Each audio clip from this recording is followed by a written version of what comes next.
આજનો પ્રશ્ન, એક જિલ્લાની વસ્તી 20 લાખની છે, એક વર્ષમાં તે 1.1% પ્રમાણમાં વધે તો એક વર્ષ પછી તેની વસ્તી કેટલી હશે? બરોબર, JNV 2010 માં પૂછાયેલો છે. બરોબર, કેટલી છે? તો કે ભાઈ 20 લાખ આપણી વસ્તી છે. તો આપણે શું કરશું? તો કે ભાઈ 20 લાખના 1.1% કાઢશું. શું થશે? તો કે ભાઈ 20 ગુણ્યા 1.1% હોય તો આપણે છેદમાં 100 કરશું. બરોબર, હવે અહીંયા 1.1 છે, આ પોઈન્ટને દૂર કરવા માટે શું કરશું? પોઈન્ટને દૂર કરવા માટે આપણે છેદમાં 10 લખશું, જેથી કરીને આપણા દૂર થઈ જશે છેદ. બરોબર, શું થશે? 0 0 ઉડી ગયા. હવે કેટલા વધ્યા? તો કે ભાઈ 2 ગુણ્યા 11 ના છેદમાં 100, એટલે આપણી પાસે શું આવશે?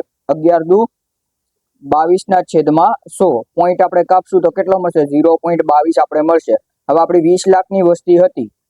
બરોબર, કેટલી હતી? તો કે ભાઈ 20 લાખની વસ્તી હતી, અને વધારો કેટલો થયો? તો કે ભાઈ 0.22 લાખનો વધારો થયો. તો આપણો જવાબ કેટલો આવશે? 20.22 લાખ આપણો જવાબ આવશે. ઓપ્શન થશે આપણો 20.22 લાખ, એટલે ઓપ્શન સી આપણો જવાબ થશે. એવી જ રીતના આપણો બીજો પ્રશ્ન છે, 800 ના 6% કેટલા છે? બરોબર, તો આપણે નિયમ પ્રમાણે, અને આ પણ 2017 માં પૂછાયેલો છે, 800 ના 6% ના હોય તો ગુણાકાર કરવો, અને ટકા હોય તો છેદમાં 100 લખવાના થશે. એટલે શું થશે? 800 ના 6%. આવી રીતના આપણે કરશું. એટલે શું થશે? 0 0 0 0 ઉડી જશે.